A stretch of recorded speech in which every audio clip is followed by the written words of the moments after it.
Hey guys, good morning. It's finally starting to cool down in the morning so I can actually get out and ride a little bit. Very awesome. Today we got a couple things we need to talk about. One, we need to talk about the Surron Hyper-B launch. So it happened on the 23rd of August and it was pretty rough. Instead of getting specs or anything about the bike whatsoever, we got 5 pictures and that was kind of lame.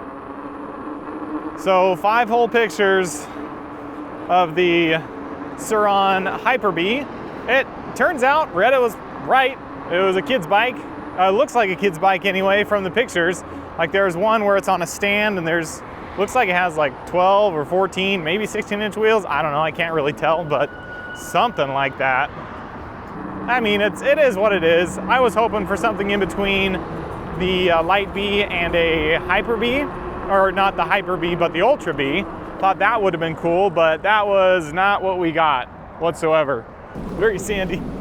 Oh, we got enough power to go through the sand now. Remember before when we'd come through here, I just didn't have any power to get through this. We've got plenty of power to rip through the sand now. So the Hyper-B is kind of a big disappointment. Last thing on the Hyper-B, from the pictures, again, it looks like it's not belt driven. Looks like there's some type of gearbox, but we'll kind of have to wait and see. And it's interesting if Surron is going the gearbox route as well, because I mean, their Hyper-B is their newest one. It is smaller, it is lower power, but a gearbox works great for low and high power stuff. It would be interesting to see if Surron is actually going to go all the way towards a gearbox or if they're still going to be using belt drives. I'm not sure what the industry is going to be doing in terms of gearbox versus belt drive versus something else, but it'll be interesting to see.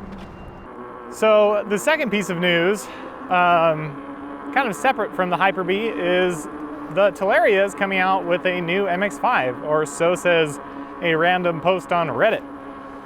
Reddit is saying that on August 31st, so the end of this month, we are going to get an update to the MX4 called the MX5, and that's going to really increase the power of the MX4. So the MX4 right now is 8 kilowatts peak, 4 kilowatts nominal, and they have a 45 amp hour battery at 60 volts.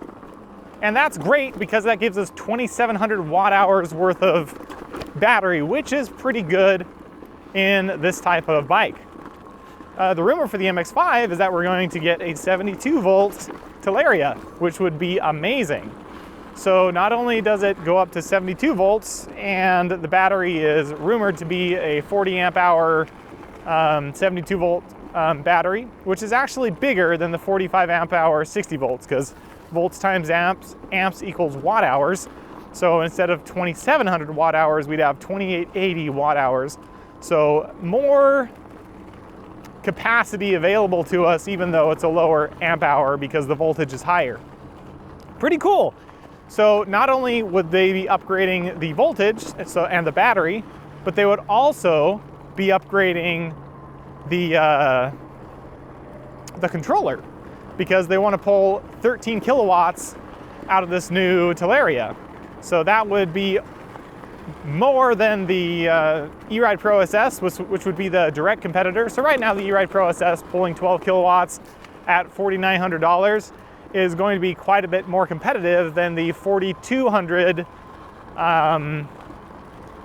current version of the MX4, which only pulls 8 kilowatts. So you're getting quite a bit more power for not that much more money. And I think a lot of people are opting for an eRide Pro SS versus Talaria. Talaria and eRide Pro really are blowing Surron out of the water in terms of a Light B. I don't really know a whole lot of people who would prefer a Light B to a Talaria or a eRide Pro. If you're going for a Light B style, I mean, the eRide Pro only weighs 139 pounds, so you could use that, and it has 12 kilowatts worth of power available to it. Like, the power to weight ratio is pretty good on that one. So, MX5, 72 volt battery, we're getting the potentially upgraded suspension and upgraded rotors. It's supposed to go to 3mm rotors, so better brakes. Just the braking system is going to be better. I don't know if it's going to be more moto style. It kind of feels like it because it said it was going to be around 76 kilograms or about 167 pounds in terms of the weight. That's quite a bit more than the eRide Pro SS at 139 pounds. And I don't dislike the weight, because generally weight means better components. So better suspension, better brakes, like bigger, beefier brakes, because when you get an eRide Pro SS, the brakes are going to be lacking. On an MX4, I think the brakes are lacking. So there's a lot of parts that I think need to be upgraded for something that weighs so much. So the MX5 is going to be, if it's 13 kilowatts, better suspension, better brakes, around $5,000 in terms of MSRP. I think all Talaria has to do is keep it under $5,000 and it's going to be a hit, because it's going to be gearbox, it's going to be quieter, it's going to be pretty close to what the eRide Pro SS is today. Just, I mean, they could make it just a little bit better, as in, like, instead of 12 kilowatts worth of power, make it 13 kilowatts worth of power. Instead of a 40 amp hour battery, they can make a 43 amp hour battery and just make everything just a little bit better.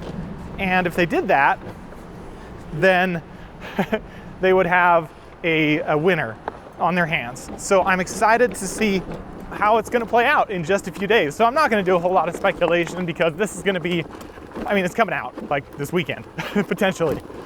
Let me know in the comments what you guys think. But thanks for watching, and I'll see you in the next one. Bye.